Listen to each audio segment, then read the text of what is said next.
I know I don't. I don't know if they want to do another one. But I doubt it. There is talk of doing another one, although I believe my own feeling on the subject is last third. There comes a time in the life of every actor when you quit counting the movies. You cease to think about awards. You're not wondering what performance people will remember, but rather, you start thinking about people. The faces that silently shaped your life. The ones that made you want to be good long before they had any idea who you were. I'd been lucky enough to be able to stand, but a phenomenal talent too. Others were bigger than life. Some didn't talk much, but they all left something behind. In the wake. Not on screen. On my. The funny thing is that admiration has virtually nothing to do with celebrity. I have met prominent people who were impossible to maintain. And I met great folks whose best performances were observed when the cameras were not rolling. Those are the ones I brought with me. The ones that taught me greatness is something you don't televise. It's something discovered by others. As the years went by, I started to think less about succeed and influence. Who affected the way I operated, subtly? Who pushed back on my thinking? Who told me that acting is not just faking? It's about showing something that's real. Tonight, for the first time, I want to tell you about 5 people who got my respect. Not because history told me to respect them, 'cause my life did. Some were friends. Some were heroes. One was someone I never stopped learning from, even when they were no longer there. These are the 5 persons I looked up to most. And I don't think I ever told this. Never told story like this before. If you were big in Wales, there's one voice you hear first. Never walk on a stage. Richard was the voice. Burton. Long before I was an actor. Before my name was known to anybody. I was just a young man listening. Astonishment. How can you make words sound like songs? How could a single sentence have such power? Burton had a manner of talking that wasn't felt carried out. It was like life. Every phrase was convincing. Every pause seemed a choice. When I was a young actor, I did a lot of what young actors do. I attempted to copy him. Fortunately, I lost. Imitation will only get you so far. At last I learned the lesson Burton wasn't teaching how to sound, truly was teaching like him. It was how to sound like you. Years later, when I walked inside the occupation, I knew why people spoke about him with such respect. His talent was apparent. But what struck me even harder was his fearless attitude. He wasn't frightened of hard characters. He didn't mind looking like he wasn't perfect. He welcomed disagreement. Something audiences often do not see. The best actors are not those who always be a hero. They are the ones that wish to expose unpalatable truths. Richard Burton did it better than almost anyone. Of course, his life was not perfect. And none of ours are. He carried victories and defeats. Likewise. That might be another reason I liked him. He seems to be interested in acting like someone without a scar. He allowed those scars to be part of the performance. I always felt that our experiences form our art. Burton demonstrated it every time he took the field. In front of the camera. 2. At this time, when I hear one of his excellent songs, performances, it reminds me of the young Welsh lad who sat still and heard, wondering if words might really have that much feeling. That question was answered by Richard Burton. For me, they couldn't. And they still do now. Some of the people step into a room and own it instantly. It's not because they're trying to, for they've lived a lifetime being precisely who they are. That is how I have always thought about Katharine Hepburn. She never struck me as a person hunting the Hollywood. Hollywood was calling her. She had a confidence about her that could not be carried out. She didn't wait for permission.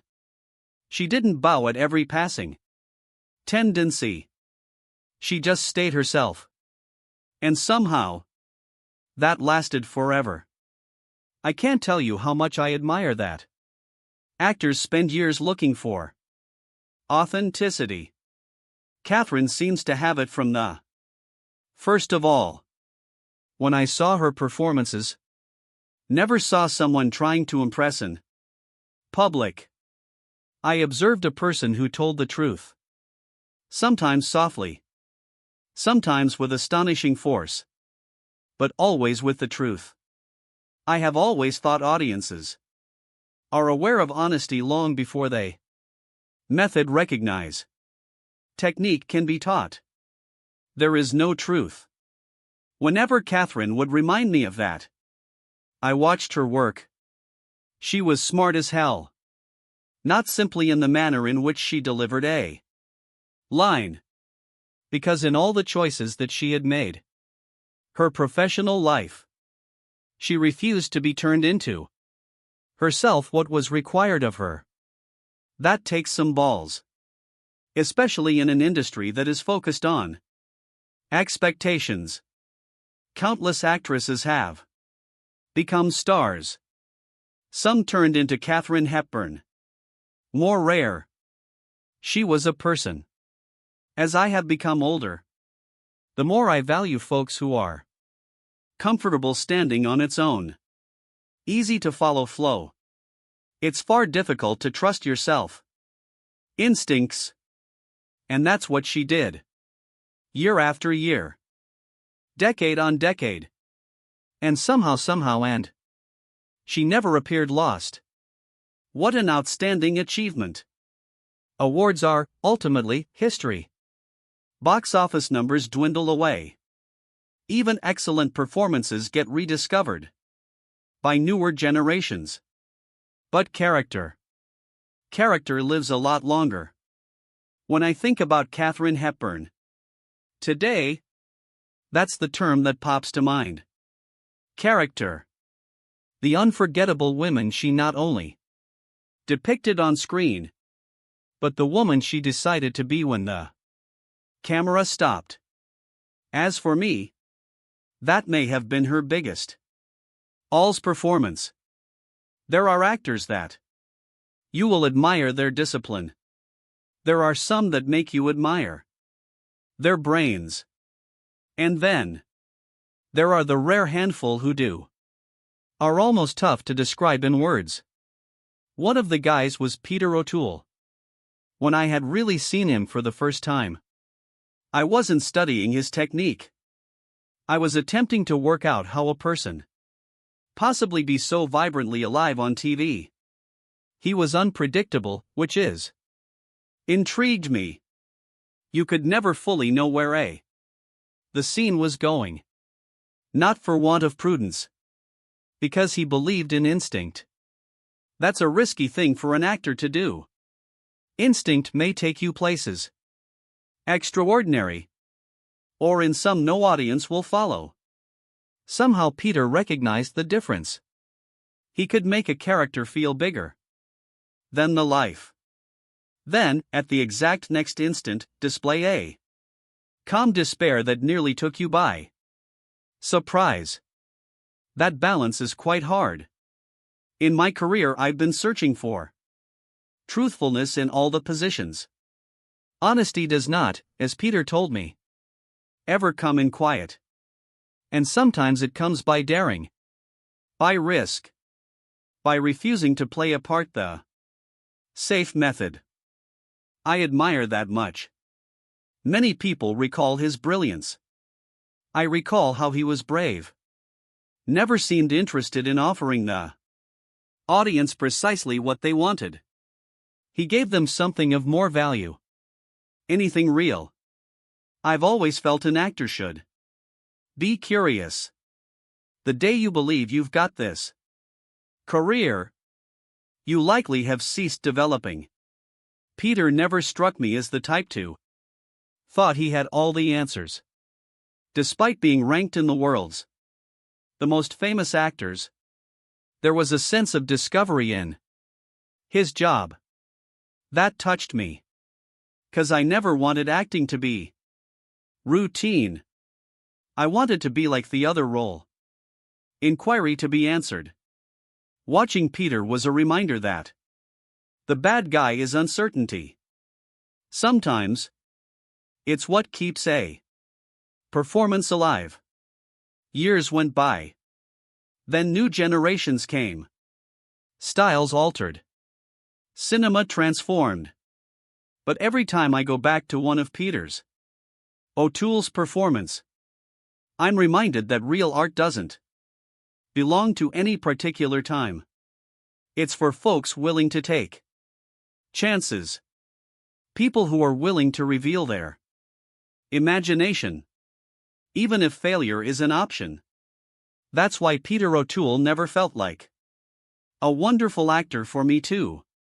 He was a reminder that the top performances are born of daring, not comfort.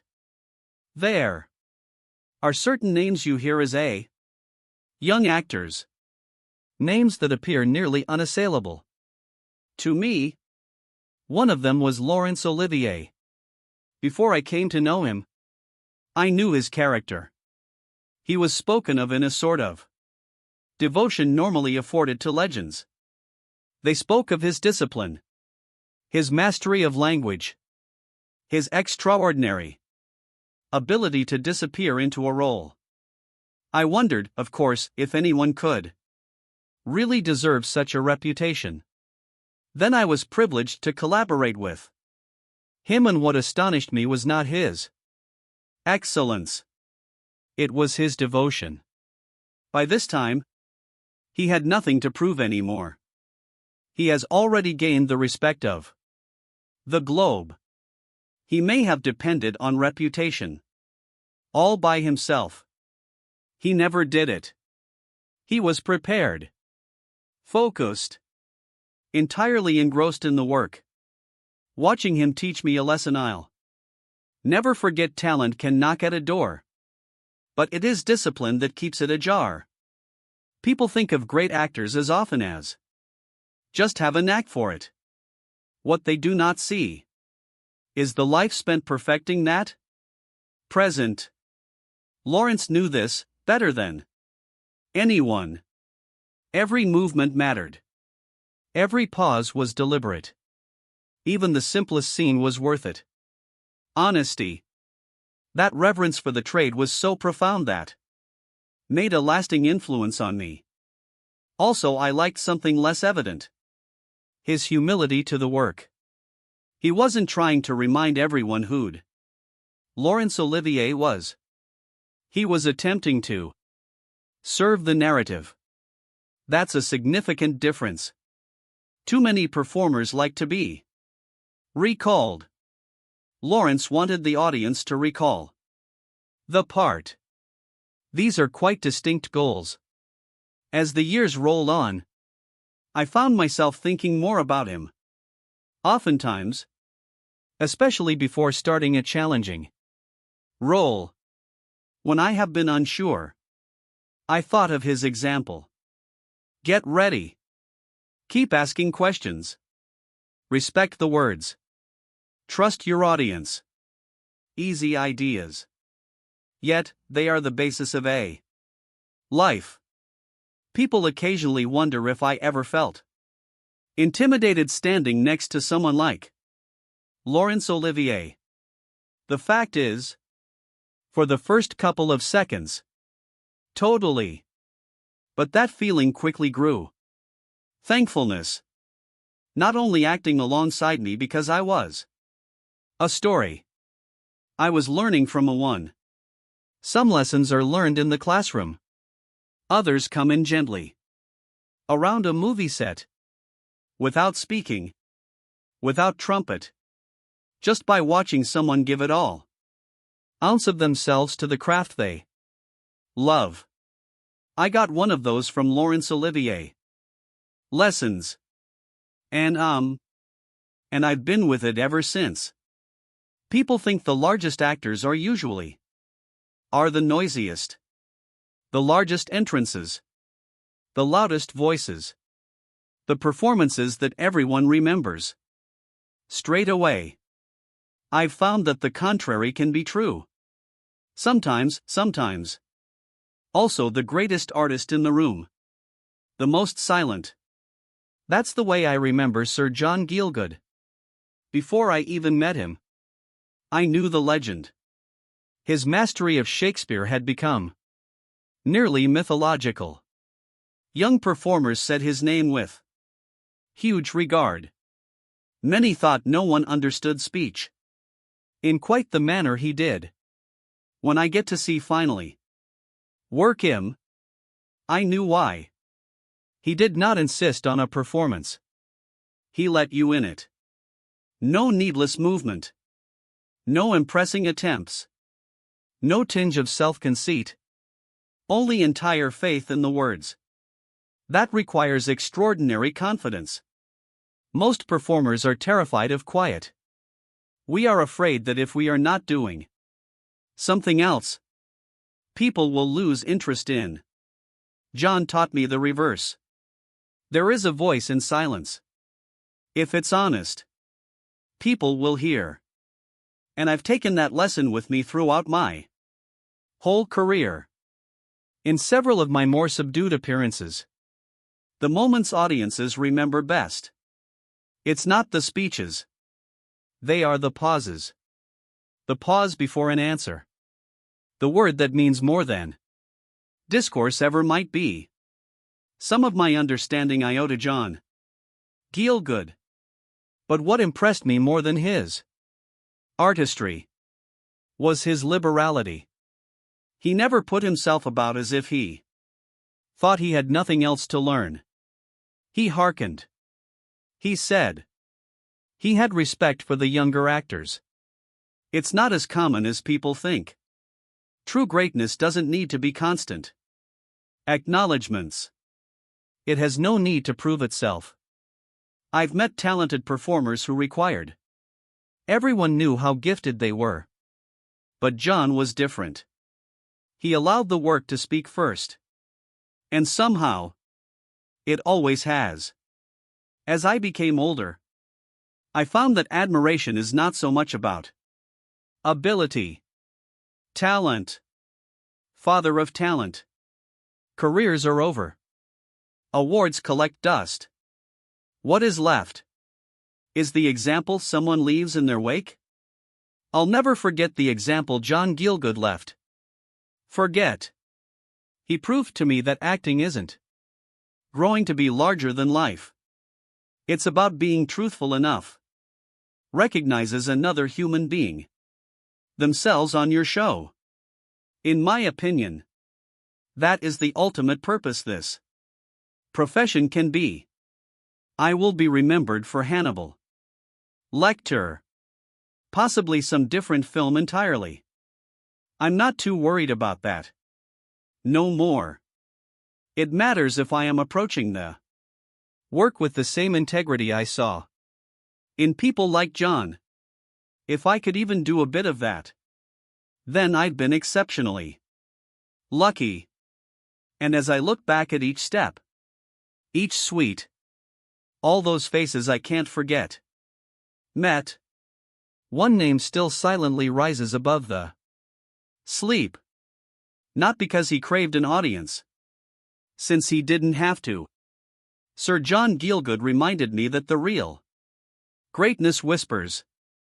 Somehow. Those are the whispers that stay for life with us. Looking back when now, I don't think about premieres first, or incentives, or standing ovations. Those moments are amazing. But they pass on. What remains with you are persons. The silent ones transformed the trajectory of your life without ever if 12. Meaning too. Richard Burton taught me a voice might bear truth. Katharine Hepburn taught me that sincerity is more powerful than popularity. Peter O'Toole was a symbol of courage. Belongs in the middle of every performance. Laurence Olivier demonstrated that discipline. It never ceases mattering. And Sir John Gielgud. He taught me that excellence is not to make itself known. That's how it is. I have grabbed a bit from each of them. Perhaps all actors do. We spend our lives acquiring little parts of the individuals we admire. A gesture, a philosophy, a manner of hearing, a readiness to accept chances. They are part of us. Then one day, without their knowledge, we give them to somebody else. This is the way this job survives. Not with trophies. By way of example. As I have become older, I have found that admiration is one of life's best gifts. It reminds us that nobody gets to the top by itself. Someone always lights the way. There are always standards believers worth saving. Someone's always got the door open for future generations. I have been lucky enough to follow the footsteps of wonderful people. If I have done my work, whatever tiny, inspired another young actor to believe the truth, to respect the art, and to know, then perhaps I have done justice to the people I most admired. Because, after all, that's the only homage that really issues. Thank you for your attention. And these incredible men and people are remembered many years after. Now, I hope it won't be just that they were actors of no mean ability. I hope it was because they exhibited something far more significant. How to live with curiosity. How to operate with honesty. And how to leave the world a little bit better. Richer than they found it. Such were the people I have always looked up to. Life. And I think that I always will do.